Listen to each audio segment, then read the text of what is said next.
menjatuhkan pidana terhadap terdakwa Richard Eliezer Budiang Lumiu dengan pidana penjara selama 1 tahun dan 6 bulan.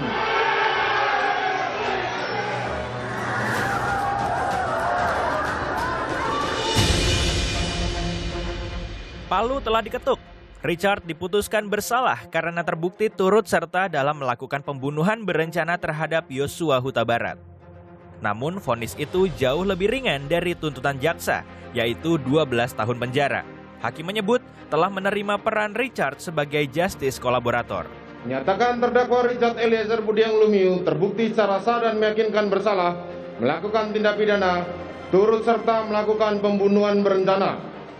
Menjatuhkan pidana terhadap terdakwa Richard Eliezer Budiang Lumiu dengan pidana penjara selama 1 tahun dan 6 bulan. Menetapkan penangkapan dan lamanya masa penahanan yang telah dijalani terdakwa dikurangkan sepeluruhnya dari pidana yang dijatuhkan. Menetapkan terdakwa tetap berada dalam tahanan. Menetapkan terdakwa sebagai saksi pelaku yang bekerja sama atau justice kolaborator.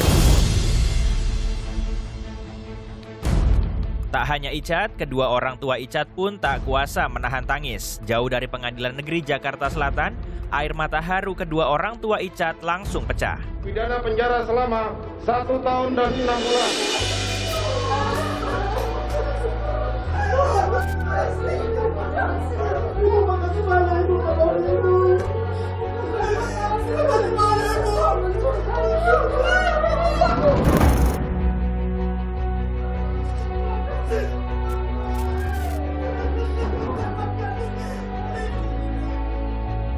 Kuasa hukum Icat menyatakan puas dan merasakan keadilan yang seadil-adilnya. Selain itu, kuasa hukum Icat tidak berencana untuk mengajukan banding. Kami melihat bahwa keadilan itu benar-benar nyata untuk orang kecil, orang yang punya harapan, yang masih punya masa depan. Dari kami, targetan kami sebagai penasihat hukum sudah sesuai bahwa targetan kami kan dari awal saya sampaikan bahwa ini adalah keputusan Richard, apapun keputusan hari ini kita akan ikhlas, kita akan terima. Dan kita lihat tadi putusan majelis hakim, kita sampaikan bahwa sesuai dengan keinginan Richard, dia ikhlas, dia terima. Tadi awal saya sudah sampaikan. Dan juga terkait yang di bawah 5 tahun, 1 tahun 6 bulan, hari ini kami pun dari tim penasihat hukum terima. Tidak hanya pihak Icat, putusan hakim ini juga menimbulkan rasa puas dari keluarga Joshua Huta Barat. Memang kami keluarga telah mempercayai hakim majelis yang mulia sebagai perpanjangan tangan Tuhan, dan vonis telah memberikan Richard Eliezer yaitu vonis 1 tahun 6 bulan. Biarlah almarhum Yosua melihat dari surganya Tuhan. Eliezer dipakai Tuhan menjadi orang yang bertobat, benar-benar bertobat. Jangan hanya di saat terdesak. Ini perkataan seorang ibu kepada Eliezer dan yang mendukung kita semuanya.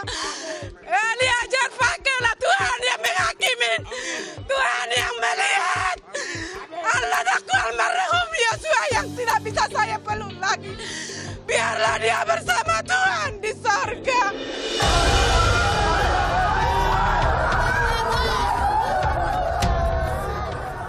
Rasa syukur tak hanya datang dari pihak yang bersidang. Ratusan Richard Angels di Pengadilan Negeri Jakarta Selatan juga menyambut baik vonis hakim.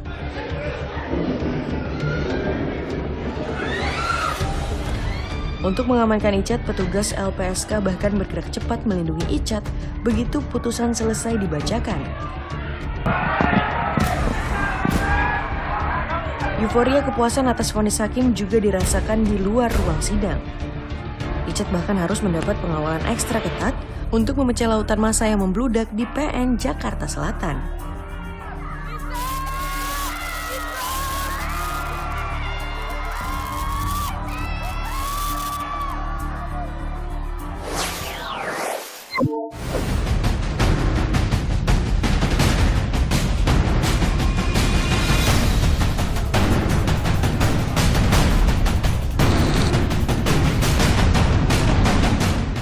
Menjatuhkan pidana kepada terdakwa tersebut. Oleh karena itu dengan pidana mati.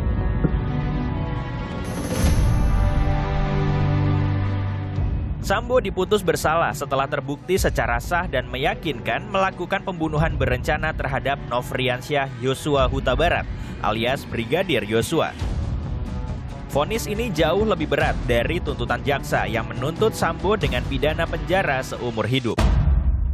Majelis hakim juga mengungkap sejumlah hal yang memberatkan vonis Sambo.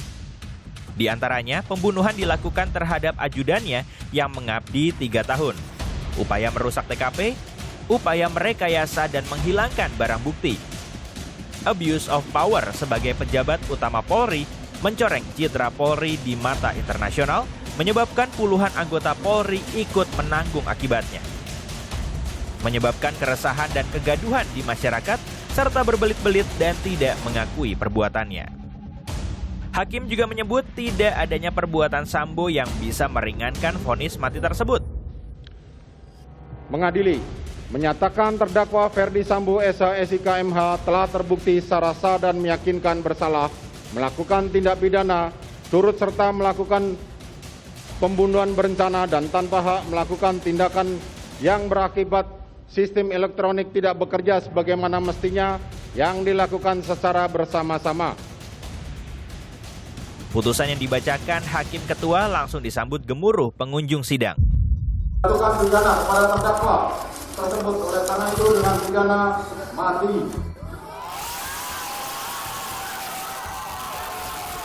Saat Tuhan telah nyatakan mujizatnya melalui perpanjangan tangannya, yaitu hakim sebagai utusan di muka bumi ini, mereka telah memberikan harapan kami sesuai dengan perbuatan Sambo, dia mendapatkan putusan vonis yaitu hukuman mati.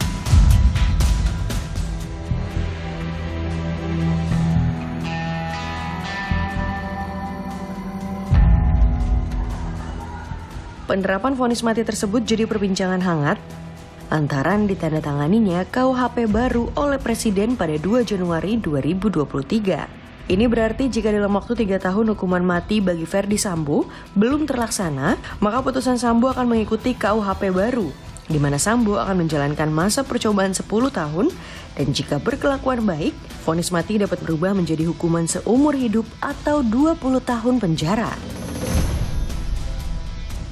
Apalagi setelah putusan majelis hakim di tingkat pertama, Sambo masih memiliki hak untuk mengajukan upaya hukum, banding, dan juga kasasi.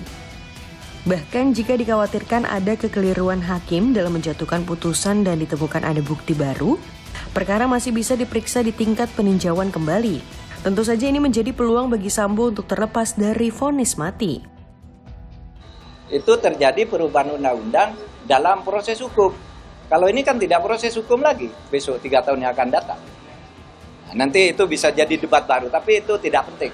Keadilan, menurut saya, rasa keadilan publik sekarang sudah diberikan oleh hakim yang gagah perkasa dan berani. Dan kita memang dorong terus berani, jangan takut kepada siapapun, karena inilah momentum untuk memperbaiki dunia peradilan kita.